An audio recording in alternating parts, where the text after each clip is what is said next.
I have a question for all of you. So let's start first as a former national team player and just your reaction to the ruling. Surprised, of course. I mean, as a player that has fought for, in our day, it was equitable pay. Now it's equal pay. Frustrated by the ruling. But a part of me had been hopeful from the player side of me for months now that the players in U.S. Soccer would come to the table, that they would settle, because in the back of our minds, in the back of the players' minds, they also knew that going to trial could also be a dangerous path. Case in point, right? Here is the problem with that. And so I'm a bit frustrated for whatever reason. I get there's a lot of animosity on both sides that they never were able to get to the table, because I think it's a lost opportunity. As somebody who knows the story well, who's been involved in this, why do you suppose the judge sided against, I guess so he's not siding with, but went against the women here?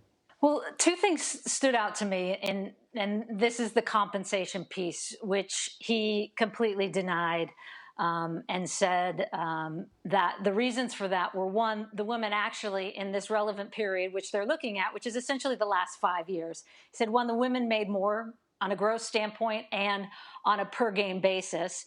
And two, he said that their pay structure is very different. And this has always been something that's hard to explain, because when we came in as players on the women's side, this goes back to my days of playing, we wanted a more guaranteed type of contract. We wanted the security of injury protection, because we didn't have big, large contracts with our professional clubs like the men do and did. And so we needed that security. And so we had injury protection, maternity protection, severance pay. And so there were a lot of other assurances we had in there. And it's a very different setup for the women.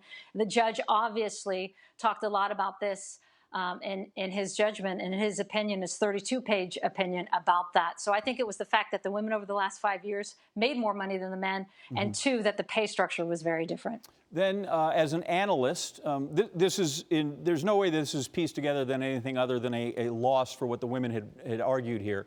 What's it mean to the national team, and if there's something larger beyond just the national team for the women's game in general? Well, I think the thing, too, is this isn't over. I mean, already the women are saying that they're going to appeal. Molly Levinson, the spokesperson for the Players Association, said that they will appeal. This is something where we want to fix, right? We want this to be a positive when we go forward. And so I actually put on all my hats in this capacity for this last piece, because this is what the game needs, right? There's been a lot of, as I just started this with, animosity on both sides. And so for them to hopefully be able to get to the table, right? I think that would mean the women will have to actually back off that appeal for them to be able to get to the table.